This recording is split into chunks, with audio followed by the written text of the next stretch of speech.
Halo, selamat siang pemirsa. Apa kabar Anda hari ini? Senang sekali hari ini saya Nadila Saleh dan juga Zinka Naila kembali menyapa Anda di Apa Kabar Indonesia Siang. Tentunya kami akan menghadirkan sejumlah kabar-kabar penting dan menarik lainnya yang telah kami rangkum di Apa Kabar Indonesia Siang. Dan Zizi, kita ada kabar apa aja nih hari ini? Ya Nadila dan juga pemirsa, untuk Anda pada siang hari ini kami akan mengupdate informasi ini, katanya korban-korban dari Iwayan Agus meminta perlindungan dari LPSK. Namun sebelumnya marilah kita lihat informasi pertama di siang hari ini pemirsa. Polisi terus melakukan pemeriksaan tambahan terhadap tersangka dugaan pelecehan seksual IWS alias Agus. Pemeriksaan ini pemirsa untuk melengkapi berkas perkara tersangka yang saat ini sudah diserahkan penyidik polisi ke tim Jaksa Penuntut Umum Kejaksaan Tinggi Nusa Tenggara Barat.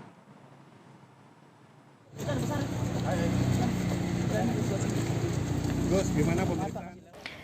Tersangka Agus pada Selasa pagi kembali menjalani pemeriksaan di Subdirektorat Renakta, Direktorat Kriminal Umum Polda Nusa Tenggara. Agus menjalani pemeriksaan didampingi ibunya dan tim kuasa hukum yang telah diberikan kuasa oleh Agus untuk mendampinginya. Agus pada pemeriksaan kemarin mengaku menjawab seluruh pertanyaan penyidik terkait dengan sangkaan pelecehan seksual terhadap belasan wanita yang dituduhkan kepadanya. Ditanya apa saja tadi Gus di itu ya Gus? Ada Hari sekitar jam berapa itu? 1 jam ya? ada sekitar berapa pertanyaan Gus? 10, 20?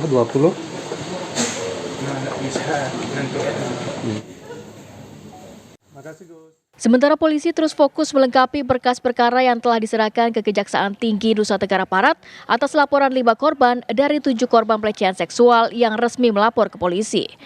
Sementara itu 2 korban lainnya berkas perkaranya terpisah karena berstatus di bawah umur sehingga pasal yang akan disangkakan berbeda.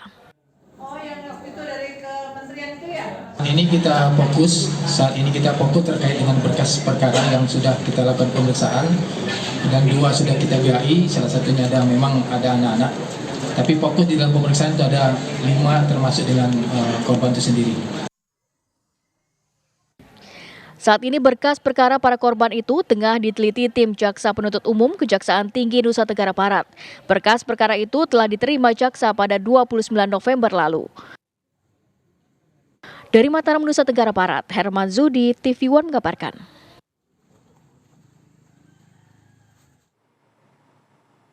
Kita ke kabar selanjutnya, pemirsa, seorang pria meregang nyawa di rumah sakit usai menjadi bulan-bulanan warga karena diduga telah melakukan aksi pencabulan terhadap bocah perempuan berusia 10 tahun.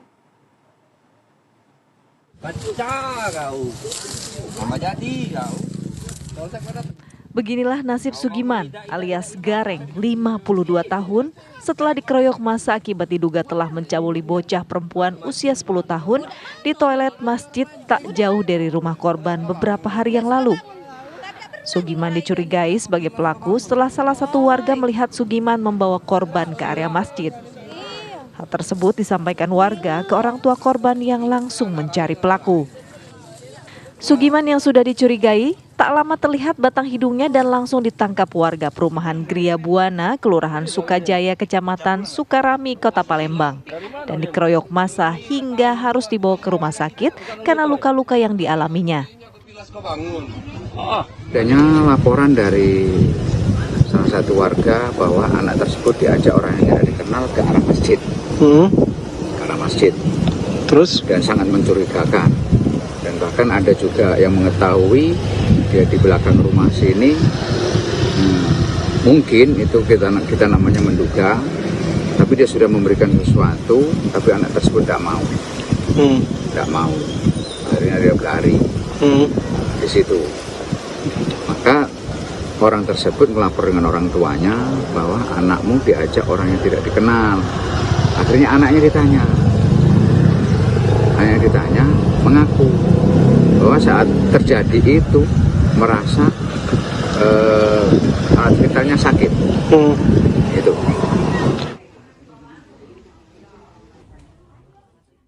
Naas nasib pelaku. Setelah mendapatkan perawatan intensif di Rumah Sakit Bayangkara Palembang, nyawa terduga pelaku tak tertolong. Salah seorang diduga pelaku melakukan pencabulan terhadap anak di bawah umur. Kemudian anggota kita langsung merapat, merespon dengan cepat langsung ke TKP, di mana kemarin saya pimpin sendiri juga ke TKP. Kemudian di TKP kita menemukan pelaku sudah dalam keadaan terikat dan banyak warga di sana.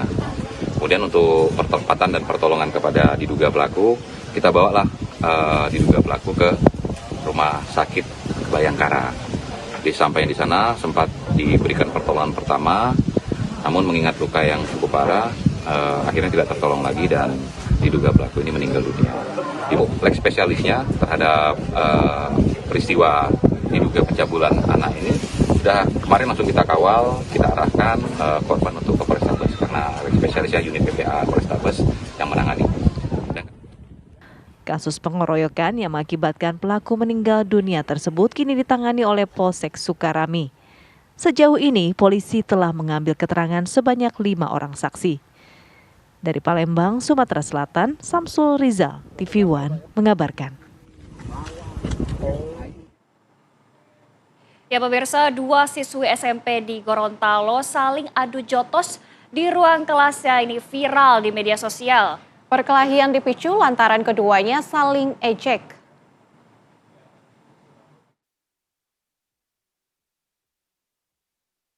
Dua siswi kelas 9 SMP Negeri 1 Gorontalo ini saling melempar pukulan hingga jatuh ke lantai. Diduga perkelahian ini telah disiapkan lantaran terlihat sejumlah meja dan kursi telah disingkirkan untuk memberi ruang mereka adu jotos. Perkelahian dimulai ketika siswi ini melancarkan tendangan pertama kepada temannya yang mengenakan jilbab. Perkelahian ini menjadi tontonan siswa lainnya. Peristiwa tersebut terjadi di SMP Negeri 1 Gorontalo pada 5 Desember 2024 lalu saat persiapan kegiatan akhir tahun di sekolah. Pihak sekolah membenarkan kejadian tersebut.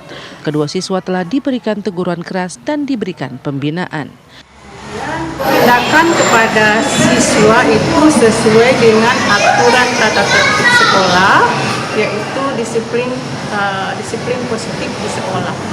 Jadi ada jenis-jenis pelanggaran yang harus kami tindak lanjuti dan harus disepakati oleh orang tua siswa. Saat ini korban dengan pelaku sendiri bagaimana, Bu? Sudah damai, sudah menyepakati ya, tidak mengulangi lagi kegiatan apa yang mereka lakukan itu mereka hilang, jadi mereka sudah berdamai. Belum diketahui pasti pemicu perkelahian, namun kedua siswa yang terlibat diduga saling ejek. Dari Gorontalo, Kadek Sugiyarta, TV One mengabarkan.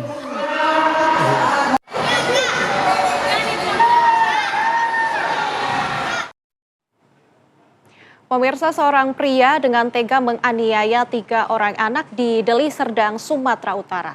2 di antara korban meninggal dunia karena mengalami luka senjata tajam di bagian perutnya.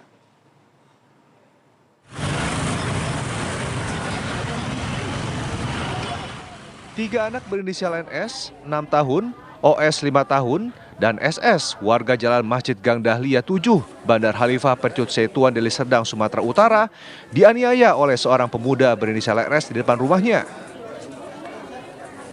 Ketiga bocah malang tersebut mengalami luka tusukan senjata tajam serius di bagian perut.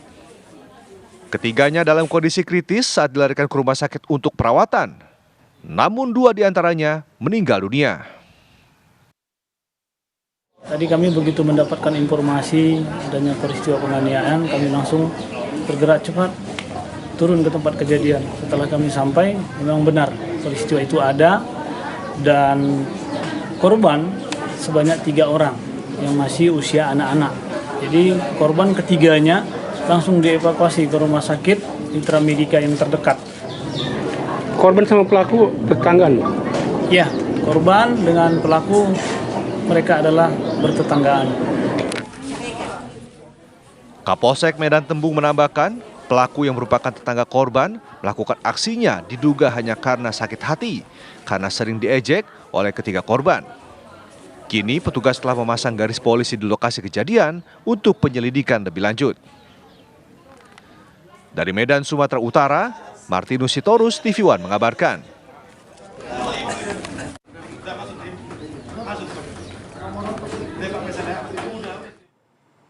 Kita ke kabar lainnya, pemirsa. Polisi amankan 2 pria di Lamongan, Jawa Timur akibat nekat menganiaya seorang remaja dengan senjata tajam. Pelaku melukai korbannya di bagian pinggang hingga alami luka cukup serius. 1 orang pelaku masih dalam pengejaran polisi.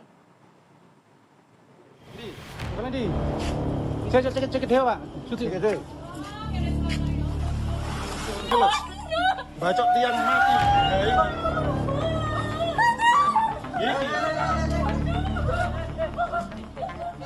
Inilah Tegar Noval Ardianto, 18 tahun, salah satu tersangka penganiayaan terhadap MAY yang diamankan oleh polisi.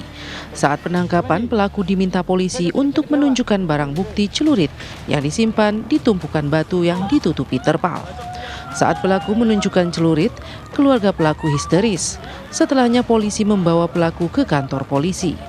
Dalam pengembangan, petugas kembali mengamankan 1 tersangka lainnya bernama Muhammad Yordan Yusuf Irfani, warga Desa Latukan, Kecamatan Karanggeneng, Lamongan, yang ikut dalam aksi penganiayaan tersebut. Sedangkan 1 pelaku lainnya yang sudah diketahui identitasnya masih dalam pencarian polisi.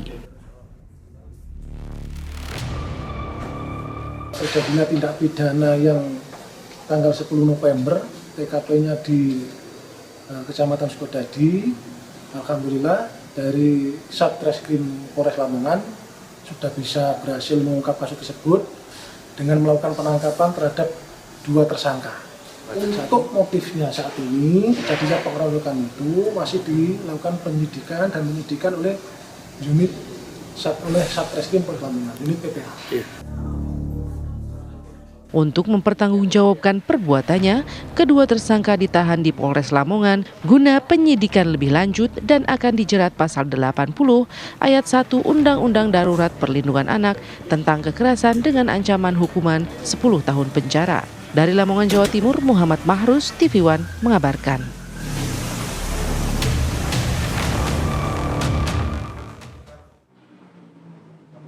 Pemirsa, ini ada terjadi pembunuhan sadis yang terjadi di Kota Pasuruan, Jawa Timur, yang mana korban ini tewas akibat dilukai dengan senjata pada bagian dada dan juga punggung.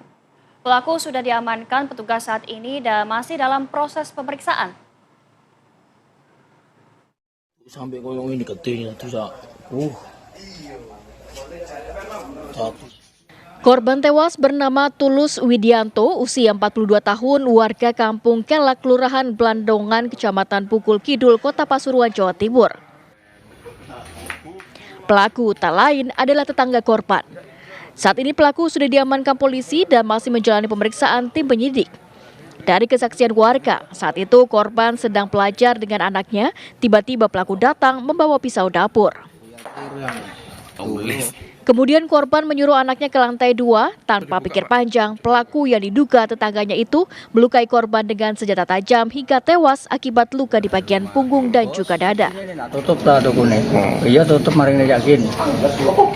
Terus saya masuk lagi ke belakang, kok kerungu jerat-jerit rame, keluar lagi, lalu di sini itu tidak terjadi. Terus itu pelakunya? Pelakunya ada lari ke sana katanya orang-orang di sini. Saya suruh kejar. Terus datang sendiri ke sini. Mana apa kok rame-rame gitu? Padahal dia pelakunya. Padahal dia pelakunya. Nggak tahu, Pak. Pelaku telah ditangkap dan diperiksa oleh tim penyidik. Pihaknya belum mengetahui motif dari pembunuhan sadis ini. Diduga ada unsur dendam antara pelaku dengan korban. Dari Pasuruan, Jawa Timur, Ari Suprayogi, TV One mengabarkan. Pemirsa, sejumlah korban dugaan pelecehan yang dilakukan pemuda disabilitas mengajukan perlindungan kepada Lembaga Perlindungan Saksi dan Korban LPSK. Informasi selengkapnya kami hadirkan saat lagi, tetaplah bersama kami di Apa Kabar Indonesia Siang.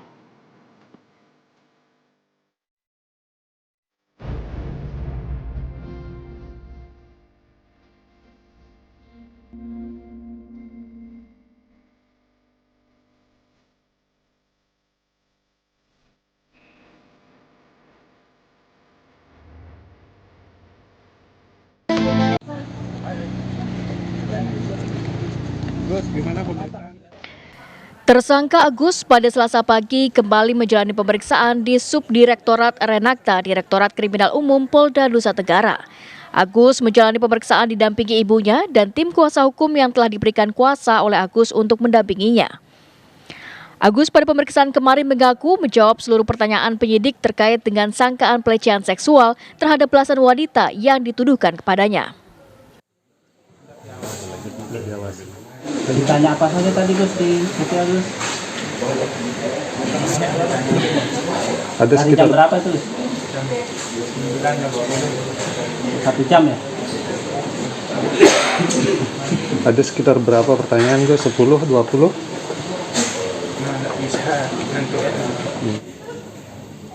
Makasih Gus. Sementara polisi terus fokus melengkapi berkas perkara yang telah diserahkan ke Kejaksaan Tinggi Nusa Tenggara Barat atas laporan 5 korban dari 7 korban pelecehan seksual yang resmi melapor ke polisi.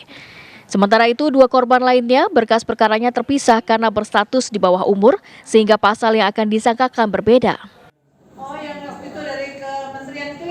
Ini kita fokus, saat ini kita fokus terkait dengan berkas perkara yang sudah kita lakukan pemeriksaan dan 2 sudah kita GAI, salah satunya memang ada anak-anak. Tapi fokus di dalam pemeriksaan itu ada 5 termasuk dengan korban itu sendiri. Saat ini berkas perkara para korban itu tengah diteliti tim Jaksa Penuntut Umum Kejaksaan Tinggi Nusa Tenggara Barat. Berkas perkara itu telah diterima jaksa pada 29 November lalu. Dari Mataram, Nusa Tenggara Barat, Herman Zudi, TV One mengabarkan.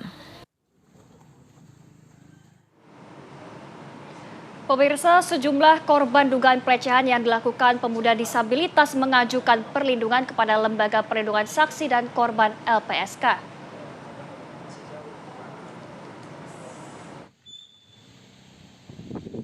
Kepolisian daerah Nusa Tenggara Barat terus membuka posko pengaduan korban tersangka IWS alias Agus. Korban Agus tercatat sudah 15 orang, namun yang resmi melaporkan diri menjadi korban sebanyak 7 orang. Mereka mengajukan perlindungan diri ke LPSK. Sudah dikabulkan LPSK atau hanya baru proses pengajuan? Kami masih dalam proses untuk pemenuhan dokumen untuk LPSK. Ada ancaman, ada apa terhadap korban? Ada sebenarnya ancaman secara langsung yang diterima oleh korban sih tidak ada. Cuma kan dengan ramainya ini kan korban masih tetap dapat akses melihat bagaimana pro kontra yang ada di masyarakat juga kan. Dan itu yang sebenarnya membuat korban juga benar-benar masih dalam kondisi yang cukup trauma sampai sekarang, bahkan memang belum berani sama sekali untuk muncul sedikit pun gitu ya. Jadi memang masih dengan perwakilan dari kami pendamping. Tapi kan bagaimanapun walaupun tidak ada. Meski tidak mendapat ancaman dan intimidasi secara langsung, namun viralnya kasus ini membuat korban merasa terancam secara psikologis.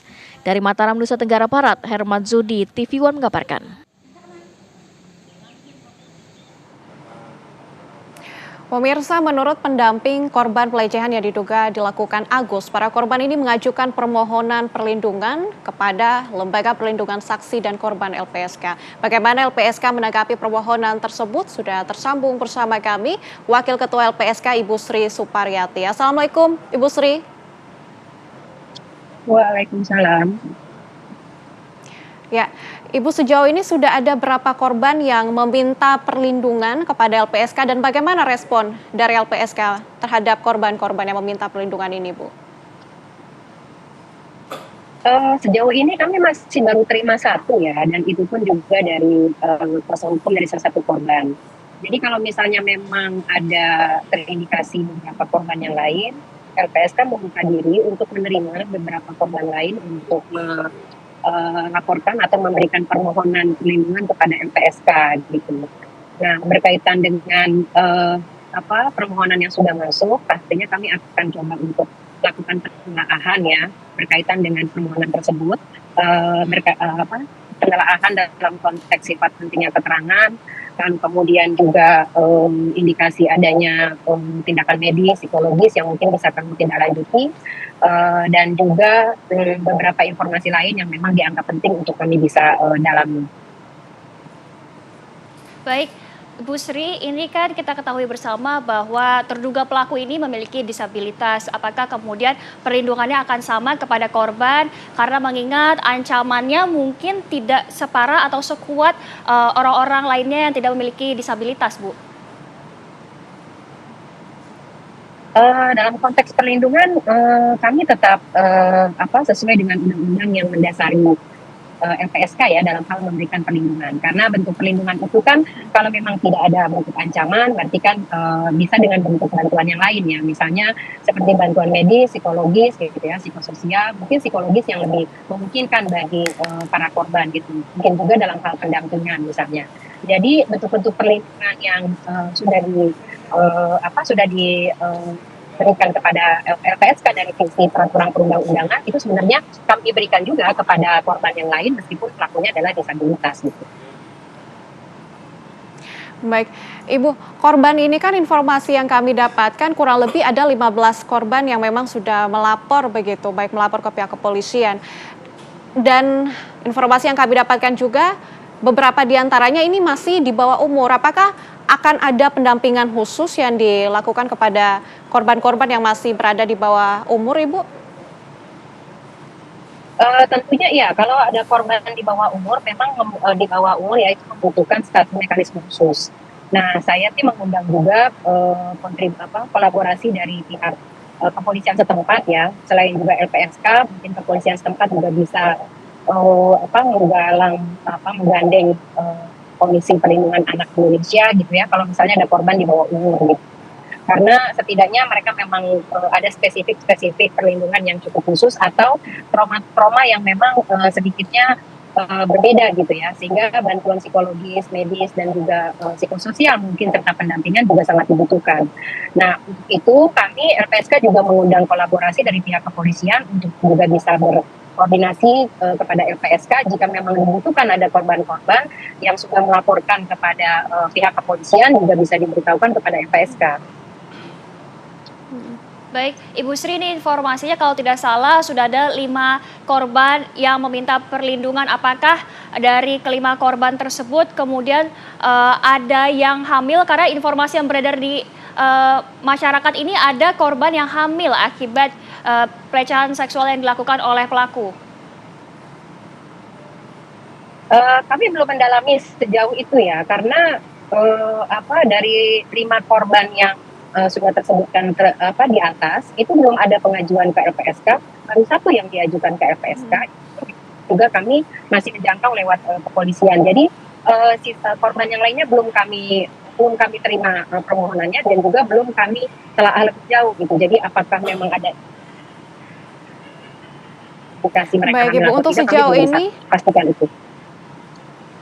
Baik, Ibu, untuk sejauh ini pendampingan seperti apa dan perlindungan seperti apa akan dilakukan kepada 5 korban yang sudah melapor, Ibu? Halo? Ya, Ibu bisa mendengar suara kami? Iya, tadi sempat terputus sih. Gimana, Mbak? Baik, Ibu, sejauh ini rencananya pendampingan seperti apa yang akan diberikan kepada 5 korban yang sudah melapor kepada LPSK, Bu? Yang pasti pendampingannya dari sisi pengambilan pembuktian gitu ya, alat-alat bukti, dan kepolisian juga harus melakukan visum kepada korban. Karena visum itu dokumen yang paling cukup terpenting. Kemudian kesaksian beberapa saksi yang lain yang memang dikenal oleh korban pada saat peristiwa terjadi. Kemudian juga beberapa komunikasi yang memang sudah dilakukan oleh korban dengan pelaku sebelumnya gitu ya. Jadi semua alat bukti itu harus dikumpulkan untuk bisa melihat satu peristiwa tindak pidananya. Baik, terima kasih Ibu Sri atas waktunya pada siang hari ini dan semoga korban-korban ini bisa mendapatkan kejelasan ya. Baik, terima kasih Ibu Sri. Dan pemirsa, seorang bocah berusia 4 tahun di Kabupaten Empat Lawang, Sumatera Selatan disandra oleh seorang pria dengan senjata tajam. Informasi selengkapnya usai jeda, tetaplah bersama kami. Terima kasih Anda masih bersama kami di Apa Kabar Indonesia Siang.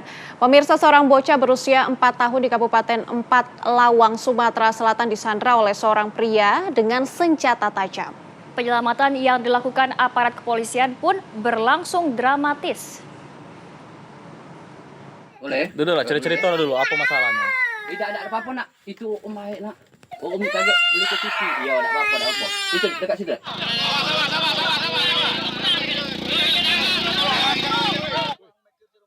Inilah video detik-detik penyelamatan bocah yang disandra oleh seorang pria di Empat Lawang, Sumatera Selatan. Negosiasi yang dilakukan oleh aparat Polsek Tebing Tinggi dan Polres Empat Lawang sempat berlangsung alot. Namun akhirnya bocah usia 4 tahun itu dapat diselamatkan. Diketahui bocah yang disandra bernama Muhammad Kenzi, berusia 4 tahun, merupakan warga Desa Taba, Kecamatan Saling, Kabupaten Empat Lawang, Sumatera Selatan. Kejadian bermula saat korban sedang berada di pondok kebun sendirian, sementara kedua orang tuanya sedang beraktivitas di sekitar kebun tersebut. Tak selang beberapa lama, orang tua korban mendengar cerita anaknya. Pondok. Oh, tadi pucuk dia tuh naik pucuk pondok. Iya, tadi pucuk pondok lama megang parang. Dia. Kamu di mana posisi? Aku dengar dia jerit tuh, aku langsung ke pondok. Saat tiba di pondok, kedua orang tua korban melihat anaknya sedang disandra oleh seorang pria menggunakan sebilah parang yang menempel di leher anaknya. Merasa terancam, orang tua korban melapor ke Polsek Tebing Tinggi. TKP mengajak anggota dan langsung mendatangi tempat yang diduga tempat penyekapan. Langsung untuk berupaya untuk membebaskan sandera. Polisi sempat kewalahan menghadapi ratusan warga yang akan menghakimi pelaku di lokasi. Belum diketahui motif pelaku menyandera bocah tersebut. Dari Empat Lawang, Sumatera Selatan, Arwin Zatoni Saputra, TV One mengabarkan. Untuk mengetahui peristiwa penyanderaan terhadap bocah berusia 4 tahun di Empat Lawang, Sumatera Selatan, kami sudah terhubung dengan Bapak Ari Trisutowo selaku ayah dari korban. Selamat siang Pak Ari. Siang Mbak. Iya Pak Ari. Pak Ari, mungkin sebelumnya boleh diceritakan Pak bagaimana kronologis terjadinya penyanderaan tersebut? Iya. Saya itu sekitar jam 9 saya lagi nyadap karet. Nah, tidak lama itu saya dengar suara jeritan anak saya. Langsung saja saya ke kebun, lihat anak saya itu sudah disandra sama si pelaku, Mbak. Iya, gitu. Baik ceritanya. Pak Ari, ini alasan penyanderaannya apa Pak? Ya, saya kurang tahu, Mbak, motif dia menyandera anak saya itu. Baik, Pak Ari, apakah Bapak mengenali atau mengetahui siapa pelaku yang melakukan penyanderaan tersebut? Saya tidak kenal, Mbak, siapa dan dari mana orang itu, Mbak. Oke, Pak Ari, saat pertama kali bertemu dengan anak Bapak yang kondisinya saat itu tengah disandra oleh pria itu, apa komunikasi yang Bapak lakukan kepada penyandra itu? Ya, saya bicara kenapa si penyandra tadi menyandra, maunya apa, saya bilang kan, katanya dia mau mobil satu pengen pulang ke Palembang katanya. Ya, saya turuti, tapi dia masih nggak mau pasti anak saya itu, Mbak. Ya, gitu ceritanya. Oke. Pak Ari, kemudian setelah dilakukan penyelamatan tersebut, apakah anak Bapak menceritakan bagaimana kejadiannya dan juga perasaannya Pak saat dilakukan penyanderaan tersebut? Ya, nggak ada, Mbak. Biasa-biasa aja, Mbak. Bapak, ini usia anak Bapak kan terbilang masih sangat muda ya, masih 4 tahun. Bagaimana kondisi dia sekarang, Pak? Ya, kalau kondisinya alhamdulillah baik-baik saja, Mbak. Ya, sehat seperti biasa, Mbak. Baik, Pak Ari, apakah waktu itu Bapak sempat melakukan atau meninggalkan anak Bapak sendirian, Pak, pada saat penyanderaan tersebut terjadi? Iya. Ya, waktu itu saya lagi beraktivitas saja, Pak. Lagi motong Apa karet. aktivitas yang Bapak lakukan waktu itu? Ya, nyadep karet, Mbak. Kalau istri Bagaimana saya dengan lagi... ibu korban? Iya, ibu saya, istri saya maksudnya lagi ngerumput di bawah pondoknya tuh. Agak jauh sedikit dari lokasi kejadiannya tuh, Mbak. Oke Bapak, untuk pelakunya sendiri saat ini sudah diamankan pihak kepolisian atau seperti apa Pak? Apakah ada komunikasi berlanjut yang Bapak lakukan dengan pelaku tersebut Pak? Tidak, Mbak. Sekarang si pelaku sudah ada di Polres, Mbak. Oke, baik. Bapak, apakah kondisi anak Bapak sekarang terguncang atau seperti apa, Pak? Ya, tidak, Mbak. Kalau saya lihat-lihat anak saya ya seperti biasa, Mbak. Sehat saja, Mbak. Alhamdulillah. Oke. Bapak ini artinya tidak ada luka begitu ya Pak, dan psikologisnya seperti apa? Apakah ada rencana untuk melakukan tes psikologis, pemeriksaan Bapak?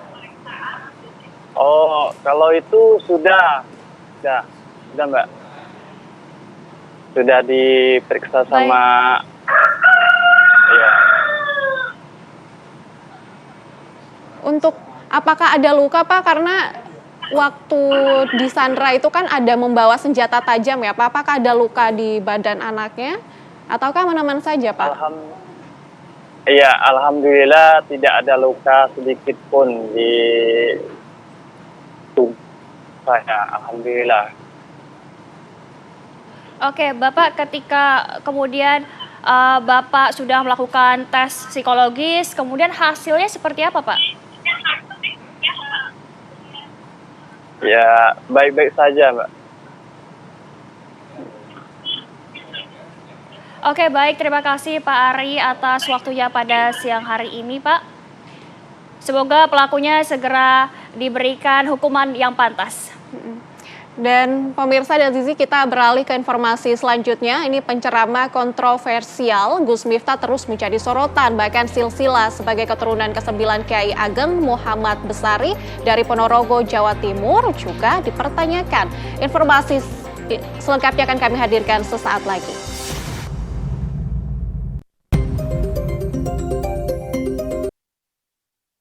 Pemirsa, Anda masih menyaksikan Apa Kabar Indonesia Siang.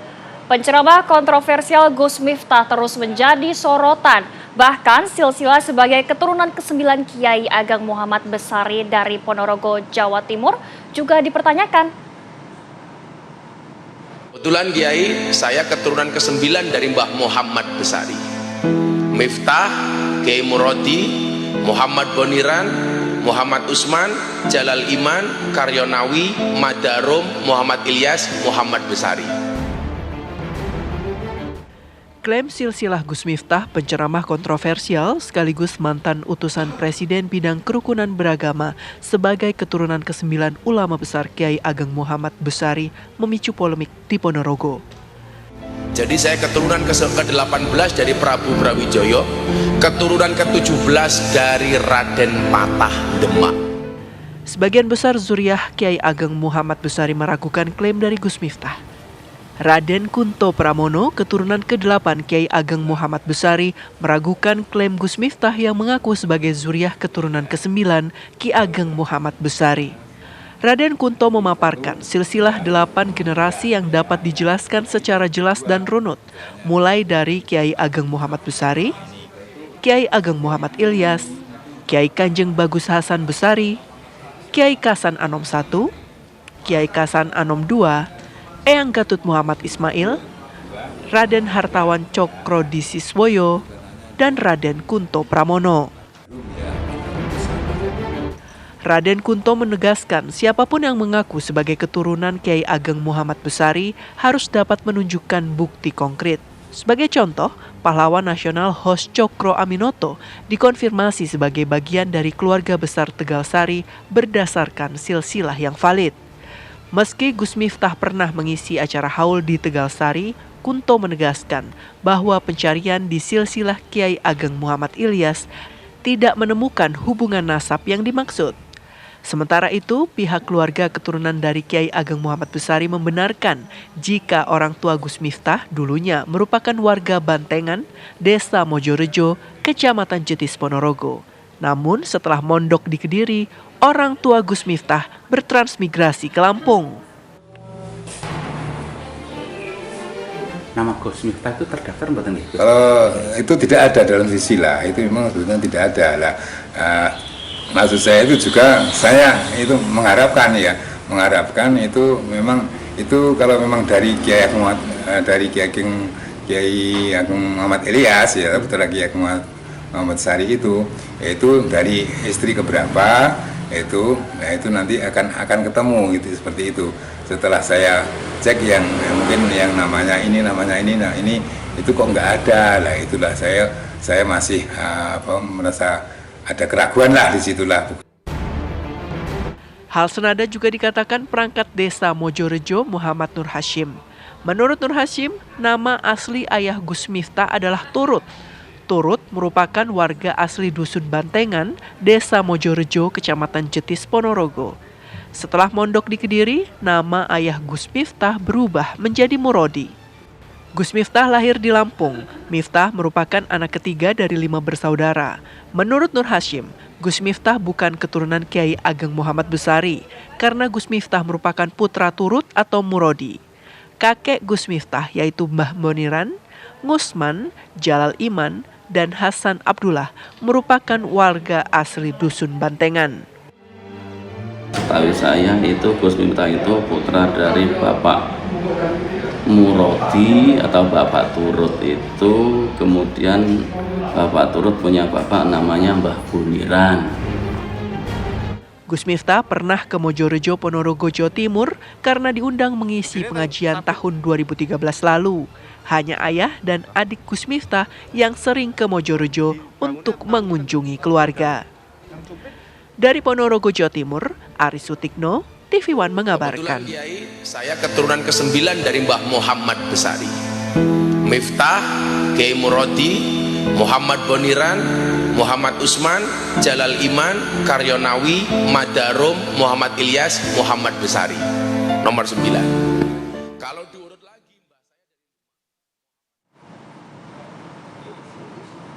Nah pemirsa, selain mengklaim keturunan ulama besar Kiai Ageng Muhammad Besari Ponorogo, Gus Miftah juga mengaku sebagai keturunan ke-17 Raden Patah Demak dan keturunan ke-18 Prabu Brawijaya. Walaupun saya bukan habaib, tapi saya masih bisa menghafal mbah saya sampai urutan 18. Miftah Maulana Habibur Rahman. Punya bapak namanya Kiai Muhammad Murodi, punya bapak namanya Kiai Muhammad Usman, punya bapak namanya Kiai Muhammad Boniran, punya bapak namanya Kiai Jalal Iman, punya bapak namanya Kiai Karyonawi, punya ibu namanya Nyai Madarum, punya bapak namanya Kiai Ilyas, punya bapak namanya Mbah Muhammad Besari.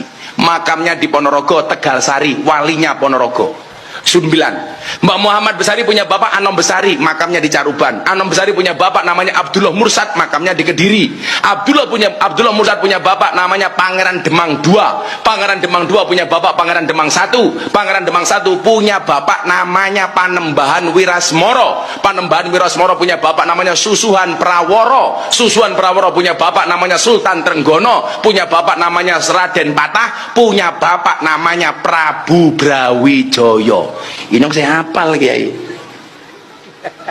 Tapi saya malu, mbahku Brawijaya, mbahku Raden Patah Raja Demak, Sultan Trenggono. Elek-elek mbahku Mbah Muhammad Besari, punya murid, punya anak cucu namanya Hasan Besari, punya murid namanya Ronggo Warsito, punya murid namanya Pangeran Diponegoro. Ya pemirsa, kami sudah bergabung dengan Wirasito, keluarga keturunan ke-8 Kiai Ageng Muhammad Besari. Selamat siang Pak. Selamat siang. Baik, Bapak, klaim dari Gus Miftah dia merupakan keturunan ke-9 Kiai Ageng Muhammad Besari. Bagaimana keluarga besar menanggapinya, Pak? Kalau keluarga besar kan ini, kita tidak bisa mengklaim dan disklaim ya, tetapi kita coba untuk menjabarkan data ataupun istilah yang kita punya. Kalau Gus Miftah mengaku dari keturunan Mbah Ahmad Darum, itu kok di data kami itu tidak ada. Karena putri dari Yang Ilyas itu tidak ada satupun yang menikah dengan Kiai Madarum, atau putra dari Yang Kiai Ilyas itu tidak ada yang bernama Kiai Madarum, ataupun kalau di beberapa orang mengatakan Kiai Muhammad Abdurrahman, tidak ada. Sehingga kalau dikatakan apakah keturunan sesuai data yang kami miliki itu tidak ada. Baik, Pak Warsito, apakah dengan adanya penyampaian Gus Miftah mengenai silsilah ini, apakah sebenarnya udah ada komunikasi Bapak antara keluarga besar dengan Gus Miftah sendiri, Pak? Kalau saya pribadi belum pernah secara langsung, atau pernah tapi tidak dalam forum khusus ya, itu di bincang-bincang yang singkat. Tapi mungkin Gus Miftah waktu itu tidak mendengarkan, waktu itu terjadi di Tegasari sebelum call-nya Yang Muhammad Besari tahun kemarin. Itu kebetulan di situ juga ada Lurah Tegasari juga yang mencoba menanyakan. Saya mengatakan sebagai dure yang hadir, saya juga pegang data silsilah itu kok saya belum menemukan. Cuman keluarga yang lain yang dari dari Lampung yang hari juga sebagai pengurus ansornya PW Lampung itu juga pernah mencoba mengklarifikasi. Itu kami sering intent komunikasi bahwa yang di Lampung mengatakan tidak ada data seperti itu. Dan dari saudara yang di Jogja juga menyampaikan juga tidak menemukan data kalau Gus Miftah masih berada di sana. Ini komunikasi kami sudah lebih dari setahun. Nah, kalau ini lagi muncul viral lagi, ya ini saya pikir mungkin bentuk klarifikasi yang perlu diupdate. Memang kalau dari data yang saya punya tidak ada. Baik, Pak Wirasto, berarti Gus Miftah ini tidak merupakan keturunan ya. Dan apakah di sini Bapak ingin mengklarifikasi secara jelas kepada masyarakat di seluruh Indonesia, Pak?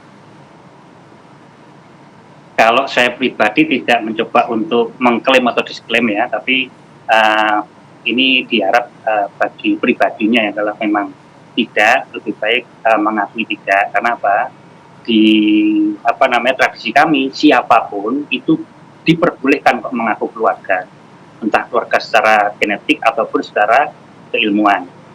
Ini makanya di sini saya tidak mencoba untuk meminta ataupun mendisklaim daripada pengakuan Gus Miftah, tetapi lebih kepada permintaan ini ya, menyadari diri sendiri, dan masyarakat juga tentunya akan bisa mengambil kesimpulan dari apa-apa yang ya disuarakan banyak orang seperti itu. Baik, dari keluarga Pak Wirasto sendiri, apakah memang ada hubungannya Pak dengan keluarga silsilah dari keluarganya Gus Miftah, Bapak? Kalau saya dari keluarga saya pribadi belum pernah komunikasi ya. Gue tidak tahu kalau dari keluarga yang lain. Artinya kan keluarga dari Mbah Muhammad Besari ini kan sudah tersebar banyak, mungkin sudah puluhan ribu ya. Ya tidak tahu apakah ada beberapa dari keluarga yang ada pernah berkomunikasi secara langsung dan intens. Karena memang waktu awal-awal dulu Gus Miftah sering datang ke Tegasari untuk isi pengajian dan sebagainya. Ya mungkin ada beberapa keluarga yang intens komunikasi.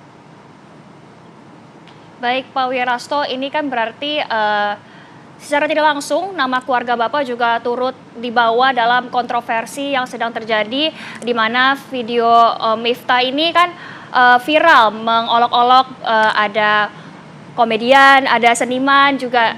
Menurut Bapak sendiri ini seperti apa Pak tanggapan keluarganya? Kalau keluarga kami seperti saya sampaikan, sebenarnya kami tidak sakit hati ataupun tidak berbangga, lebih ini mengajak masing-masing untuk menyadari kapasitas masing-masing. Karena bagaimanapun menyadari bahwa political value kemudian glorifikasi kan kalau kita bicara masalah ini kan dibutuhkan loh. Baik Pak, artinya apakah ini benar Pak, keluarga dari Miftah sendiri? Ya sepertinya terputus ya jaringannya Nadila. Dengan Pemirsa tadi kita sudah berbincang-bincang ya dengan salah satu keturunan Kiai Ageng ini di mana menyatakan bahwa memang klaim tidak yang disampaikan oleh Gus Miftah itu sebenarnya tidak benar dan silsilah keluarga antara klaim yang disebutkan oleh Gus Miftah yang memang sudah beredar di media sosial itu disampaikan tidak benar ya. Betul sekali. Dan kami sepertinya sudah tergabung kembali bersama dengan narasumber kami. Ya. Boleh Pak dilanjutkan Pak tadi? Terkait dengan klaim ataupun upaya glorifikasi itu, apakah memang ini upaya Gus Miftah untuk mendongkrak kebenarannya atau bagaimana? Yang jelas kalau dari keluarga saya pribadi itu tidak merasa sakit hati atau apa, karena bagaimanapun kita menyadari legowo ketika kebenaran itu kemudian dicangkok-cangkokkan, karena tidak hanya Gus Miftah yang sebenarnya yang pernah kami dengar, siapapun yang mencangkokkan itu. Saya pribadi beberapa kali mencoba mengklarifikasi beberapa kiai-kiai yang mencangkokkan kepada terah yang Muhammad Besari. Bahkan yang hari ini pun sekarang lagi lagi dengarkan masyarakat. Itu ya kalau di beberapa data keluarga pun banyak yang mencangkokkan itu. Tapi kami mencoba untuk tidak sakit hati, tetapi mencoba menyampaikan penyadaran seperti itu. Baik Pak, dengan adanya klaim juga dan informasi bahwa keluarga Gus Miftah ini sempat dan pernah tinggal di lingkungan Bapak di sana, apakah ini benar atau tidak Pak?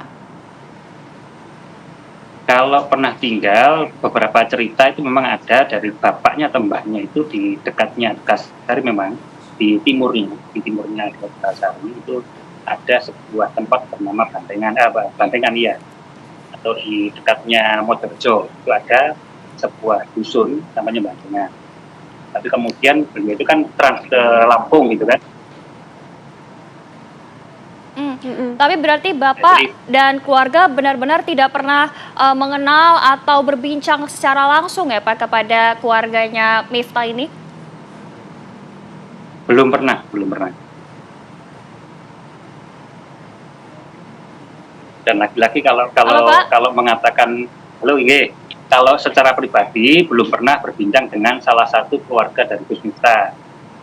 Nah, kalau tadi sempat guyon-guyon juga, kalau mengaku terah Tegasari mungkin iya karena tinggal di Tegasari. Kalau mengaku terah dari yang Ageng, yang ini yang perlu kita kaji ulang, dari data yang kami miliki tidak ada seperti itu. Baik Pak, dengan adanya klaim ini apa langkah selanjutnya yang ingin keluarga besar Bapak lakukan dengan adanya klaim ini? Karena memang ini juga sudah viral ya Pak di media sosial dan halayak umum begitu. Kalau langkah-langkah sebenarnya kan kami ini kan sudah mulai berapa tahun ya, 3 atau 4 tahun ini kan kami mencoba untuk menggawangi daripada orang-orang yang ingin mencangkokkan nasab itu.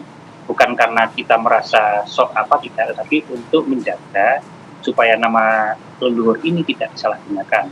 Karena bagaimanapun juga ketika nama beliau ini ataupun leluhur kita ini dimanfaatkan untuk yang kebaikan tidak apa-apa, tapi ketika digunakan untuk hal yang negatif yang perlu kita gawangi supaya orang-orang yang mencoba mencangkokkan itu tidak terlaksanakan. Sehingga kami mencoba untuk selalu ketika orang mengaku, monggo datang ke sini, silahkan membawa daftar silsilah yang memang jenengan akui sebagai silsilah Tegasari. Coba kita verifikasi dengan data yang kita miliki seperti itu.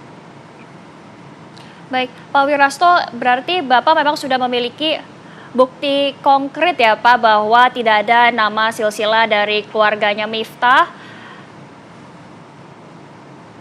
Kalau bukti konkret dari silsilahnya Gus Miftah, saya tidak mencoba untuk mendalami ya, tapi yang saya dalami adalah memang yang murni dari terah dari yang Ageng Muhammad Besari. Ini yang kami jaga. Ketika memang ada pengakuan-pengakuan, yaitu kami coba verifikasi dengan menggunakan data yang kami miliki. Sehingga kita tidak perlu tidak perlu melakukan sebuah counter attack ya, tapi kita justru kalau bisa kita rangkul, kita ajak ngomong baik-baik, sehingga kebesaran namanya bukan karena glorifikasi dari nama besar beliau atau eyang itu, tapi karena memang laku daripada apa yang dia amalkan seperti itu. Baik, terima kasih Pak Wirasto sudah mau terhubung dan bercerita bersama kami di Apa Kabar Indonesia Siang. Dan Zizi, tentunya di segmen selanjutnya kita juga masih akan membahas tentang kasus dari Gus Miftah sendiri. Sesaat lagi tetaplah bersama kami di Apa Kabar Indonesia Siang. Pemirsa, terima kasih Anda masih menyaksikan Apa Kabar Indonesia Siang. Kediaman orang tua Gus Miftah di Lampung Timur menjadi sorotan. Kondisi keluarga Gus Miftah yang serba kekurangan, bahkan untuk makan sehari-hari saja harus berjuang keras. Mantan utusan Presiden bidang kerukunan agama itu disebut jarang menemui orang tua dan saudara kandungnya yang tinggal di Lampung.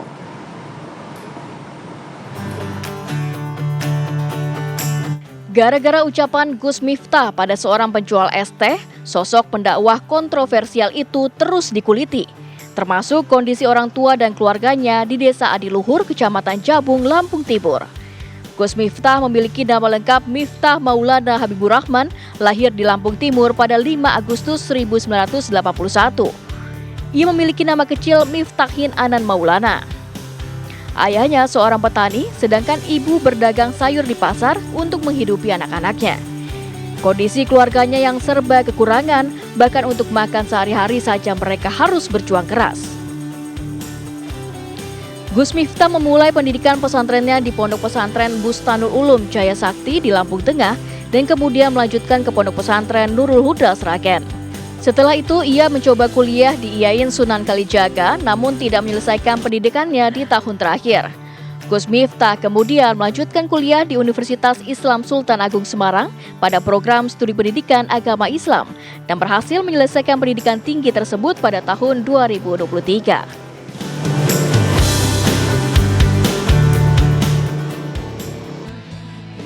Memberi kemauan ya, rasa mulai ya. Dalam unggahan TikTok pribadinya, Gus Miftah pernah membujuk orang tuanya untuk tinggal bersamanya di Yogyakarta. Namun menurut unggahan tersebut, orang tua Gus Miftah tidak mau tinggal bersamanya. Dari Lampung Timur, Lampung, Pujiansyah Warsito, TV One mengabarkan.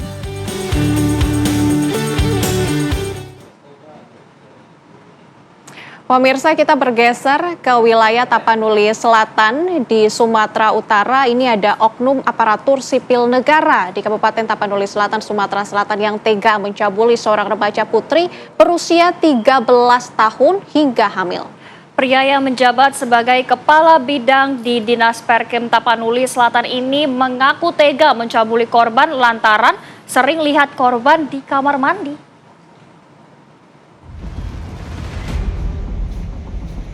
Tersangka hanya dapat tertunduk lesu usai dibekuk aparat kepolisian Resort Padang Sidimpuan setelah melecehkan seorang remaja putri berinisial FS berusia 13 tahun hingga hamil 6 bulan. Pelaku melakukan aksinya pada bulan Mei 2024 silam. Kala itu korban yang tengah menjaga warung kopi milik orang tuanya didatangi tersangka. Saat itulah aksi pelecehan itu terjadi.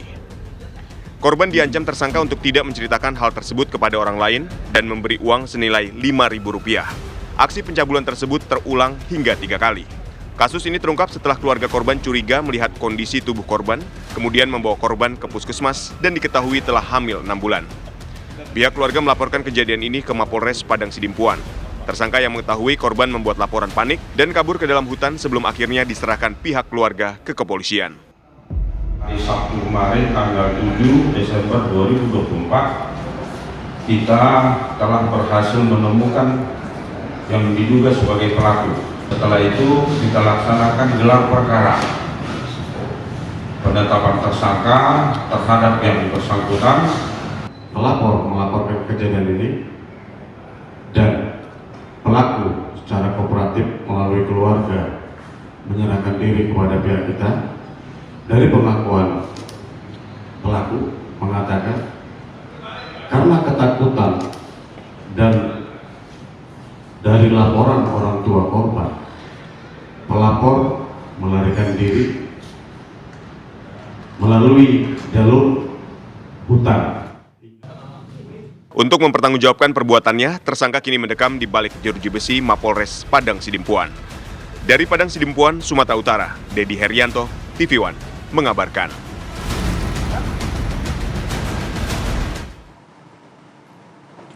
Nah, informasi berikutnya ini adalah bagi Anda pecinta durian pemirsa. Sebuah perkebunan berhasil mengembangkan durian kelas premium di wilayah yang tandus di Gunung Kidul, Yogyakarta.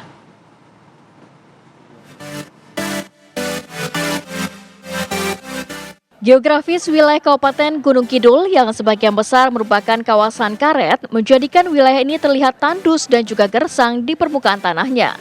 Namun siapa sangka di balik kondisi ini, seorang Jaya Mulia warga Kapanewon, Gedang Sari, Gunung Kidul berhasil mengembangkan perkebunan durian dengan air yang minim. Durian yang dikembangkan bukanlah durian lokal seperti pada umumnya, namun durian premium yang memiliki nilai ekonomi tinggi, seperti durian duri hitam, durian musangking dari Malaysia, durian siper tembaga dari Bangka, dan durian pawor. Jaya mendapatkan inspirasi menanam durian premium dari seorang dokter yang kebetulan bertugas di wilayahnya. Dengan tekad yang bulat, meski air untuk menyiram tanaman susah didapat, ia memulai menanam 20 bibit pohon dengan ketinggian 1,5 meter di pekarangan rumahnya. Selain itu, ia juga membuat sumur dangkal di pinggir sungai untuk mengairi tanaman duriannya. Berkat ketekunannya, 5 tahun kemudian satu persatu pohon yang ditanamnya berhasil berbuah hingga saat ini.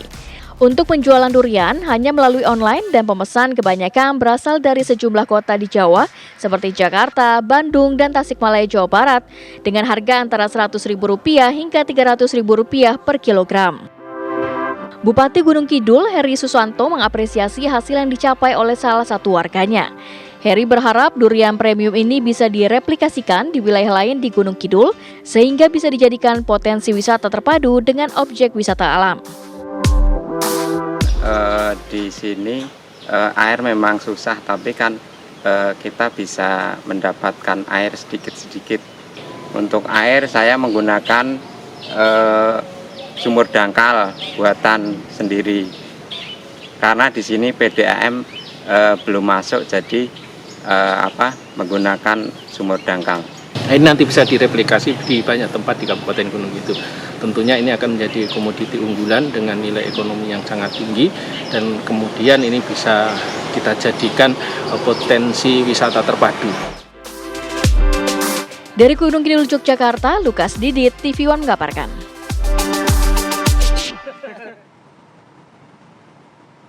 Pemirsa, kabar selanjutnya ini datang dari seorang artis cantik Yuni Shara yang memiliki sekolah mewah PAUD yang berada di Kota Batu, Malang, Jawa Timur. Uniknya, di awal berdirinya sekolah, Yuni hanya mengenakan biaya Rp3.500 per harinya, bahkan bisa dibayar dengan hasil pertanian atau sayur mayur.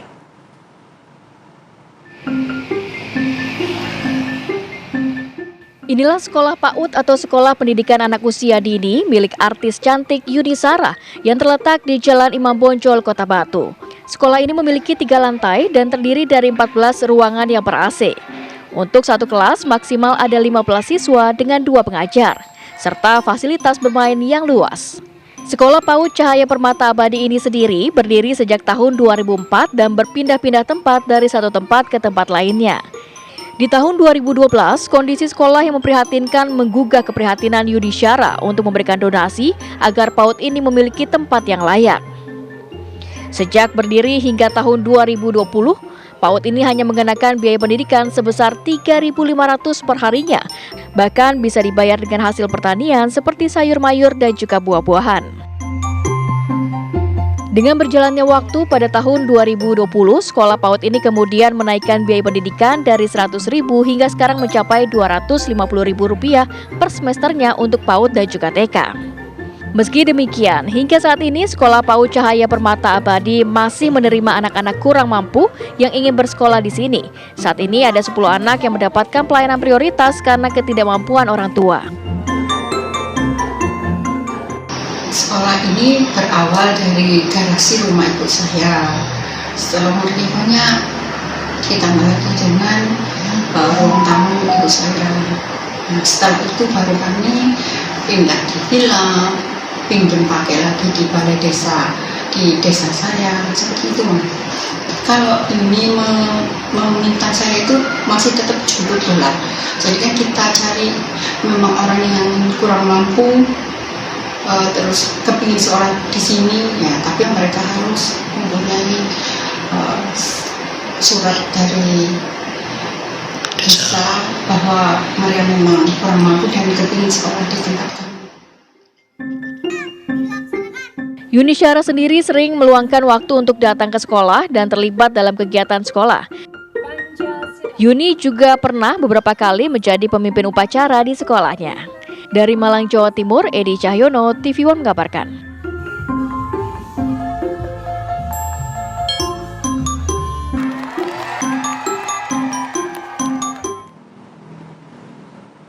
Pemirsa, kami harus jeda terlebih dahulu, namun usai jeda kami akan kembali dengan informasi menarik lainnya. Tetaplah bersama kami.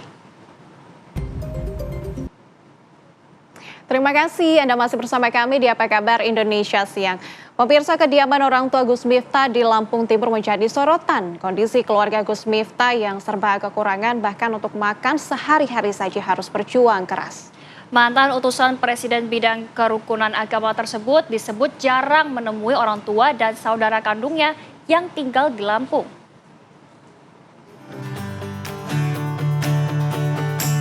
Gara-gara ucapan Gus Miftah pada seorang penjual es teh, sosok pendakwah kontroversial itu terus dikuliti.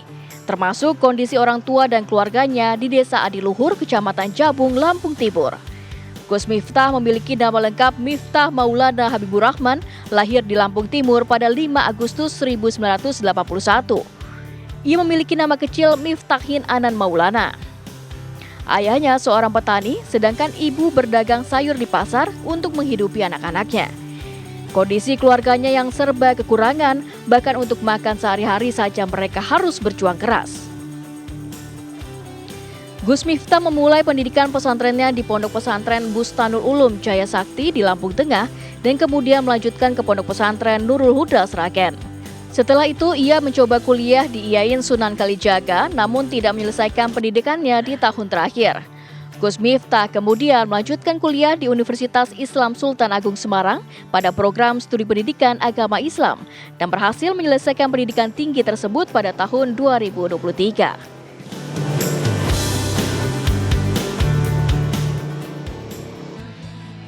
Memberi kemauan ya, rasa mulai ya.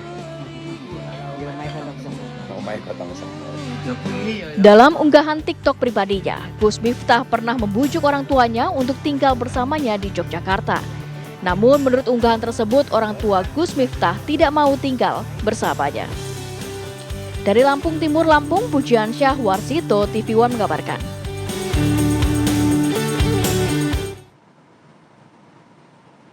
Kita menuju ke Lampung Timur, sudah bergabung Miftahul Khairun yang merupakan adik dari Gus Miftah. Selamat siang. Selamat siang kembali Mbak Nabila dan Mbak Inka. Ya Pak, ini saya panggil Gus Tajib, betul ya? Ya benar. Oke Gus Tajib, ini apakah bisa dikonfirmasi katanya memang Gus Miftah ini jarang menemui keluarganya di Lampung, apakah itu benar? Itu sudah dari zaman dahulu sebelum COVID, ya kan. Memang pada masa itu lagi lagi populernya beliau. Jadi pada masa itu jarang sekali pulang, itu bukan karena di sini itu yang seperti berita yang beredar masalah mengenai lupa akan orang tuanya, akan keluarganya, ya. Karena waktu itu lagi masa-masanya beliau itu lagi tenar-tenarnya dan setelah itu COVID. Itu jadi di sini untuk saya sebagai keluarga untuk menepis akan hal itu. Jadi apa yang saya sampaikan itu waktu itu memang di berita TV Lampung itu memang nggak benar, itu dipeleset-peleset pada kala itu, ya kan. Jadi sebetulnya masalah mengenai kakak saya ini ya seringkali banget bila mana apalagi ada kegiatan ngaji di Lampung. Kadang-kadang orang tua kita juga dipanggil untuk ke sana. Bahkan kakak saya Gus Miftah ini sering menawarkan untuk kedua orang tua saya untuk tinggal di Jogja, bahkan sudah dibelikan rumah di Jogja, tapi memang orang tua saya menolak. Karena apa? Jadi izin maaf, di sini saya sampaikan, bapak saya di sini dari masa bukaan di Desa Adiluhur ini. Nah dulu desanya bukan Adiluhur, Adirejo, Kecamatan Jabung, Kabupaten Lampung Tengah. Nah pada masa itu dipisah untuk menjadi Lampung Timur, dan desa juga dipindah menjadi Adiluhur, pecahan dari Adirejo. Nah, di sini bapak saya itu dari nol buka wilayah, dan di sini mendirikan waktu dulu musola, langgar.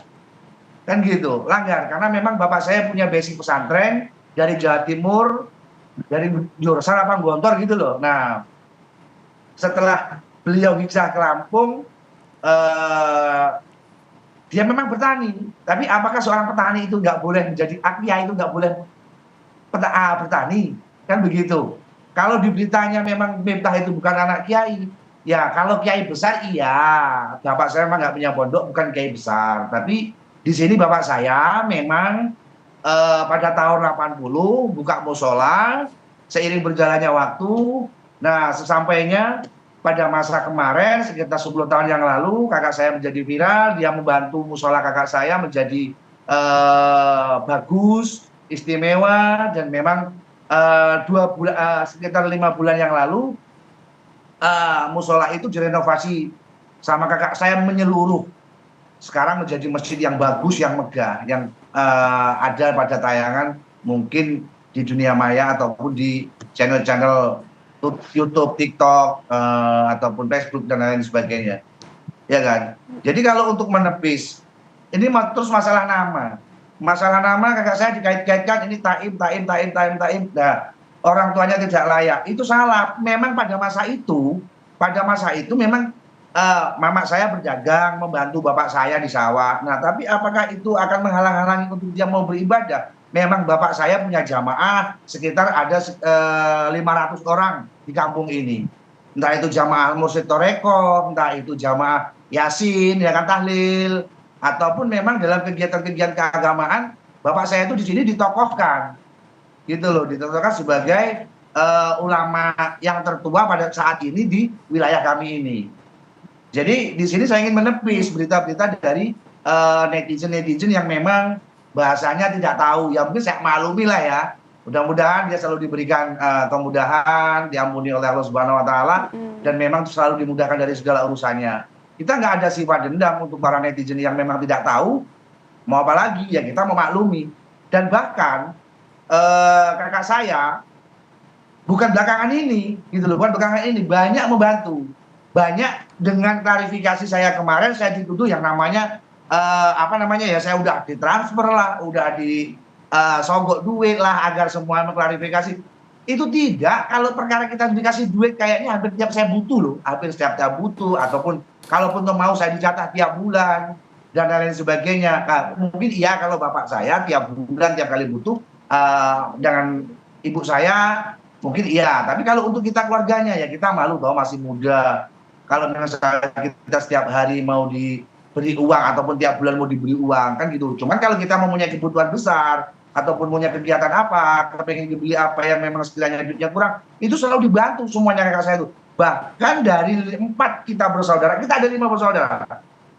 Dari Mbah Yai Haji Muhammad Murodi dan Bu Haja Simona itu kita punya, bapak ibu saya itu punya 5 anak bersaudara. Jadi almarhum Miftahul Huda, nah, dan yang ketiga Mifron Kholisin, dan yang keempat Miftain An'am Maulana Habibur Rahman, dan saya Miftahul Khairon. Jadi kalau nama dia itu dipanggil Ta'in itu memang benar gitu loh. Cuman apakah salah orang memanggil nama Miftain An'am Maulana Habibur Rahman itu dipanggil Miftah? Kan itu saya ingin mengklarifikasi masalah itu ke para netizen, mungkin ke internasional ya. Jadi di sini bahkan keluarga kita semua dari 4 bersaudara, bahkan sampai keponakan Miftah itu semua sudah diumrohkan. Bahkan alhamdulillah 1 bulan kemarin saya barusan pulang dari umroh bareng dengan kedua orang tua saya. Orang tua saya sudah haji plus, ya kan, bukan haji reguler. Dan memang abah kemarin ngomong dengan saya, Le, memang bapak mama mau sewaktu-waktu umroh mau haji, monggo Le, silahkan Le, bantu nih Le, kata beliau. Pokoknya saya minta Tole itu dampingin mama bapak di rumah. Sampai dia berucap seperti itu. Ya kan? Ini masjidnya yang telah yang ada di layar kaca. Dari sekian lamanya jamaah berproses, berjuang dengan orang tua saya. Dan di sini boleh ditanya, kalau memang bapak saya itu bukan kiai gitu loh. Memang ya kiai, cuman bukan kiai besar seperti kiai-kiai seperti yang populer di Pulau Jawa, ya kan, Kiai Zazuli dan siapa kiai-kiai yang ada di Jawa gitu loh. Memang bapak saya cuman ngopeni wong desa, ya kan, ngopeni jamaah Yasin, ya kan, ngopeni jamaah Toreko, Mursyid Toreko, dan di sini memang bapak saya punya kegiatan untuk masalah keagamaan, ya kan. Nah kebetulan ini kakak saya yang kedua, kakak dari Gus Miftah juga, dia juga kiai gitu, dia kiai kampung gitu loh. Dengan bapak saya menginjak usia sepuh, ya kan, akhirnya kakak saya yang dari Palembang dipulang untuk suruh pulang ke Lampung Timur untuk membantu bapak saya untuk mengondisikan jamaah di sini. Artinya apa? Biar nggak hilang gitu loh, nggak putus gitu loh. Untuk kita mengumati umat, mengurus umat khususnya wilayah Desa Adiluhur ini gitu loh. Mungkin itu Mbak. Baik, Gus Tajib, saat ini kan memang banyak sekali pemberitaan kontroversial tentang Gus Miftah gitu. Dan yang terakhir ini adalah terkait dengan klaim bahwa ia mengaku sebagai keturunan Kiai Hasan Besari. Ini bagaimana tanggapan dari keluarga? Nah, kalau untuk masalah kakak saya mengenai Hasan Besari, karena mungkin saya milenial ya, saya alhamdulillah dari kelahiran 85. Kalau untuk masalah nasab itu ada sedikit yang saya paham, sampaiannya saya salah, nanti dipelintir gitu loh. Tapi kalau untuk silsilah kitab nasab, ya gitu memang ada gitu loh. Bapak saya dari Banteng, Tung Banteng, yaitu Jetis, desanya itu memang gandeng gitu loh, gandeng dengan Tegalsari gitu loh. Dan memang di sini saya ada sedikit pengetahuan tentang masalah nasab dari Hasan Besari dan selebih-lebihnya. Tapi di sini karena saya tidak tahu persis, karena memang saya anak kelahiran kemarin, ya kan.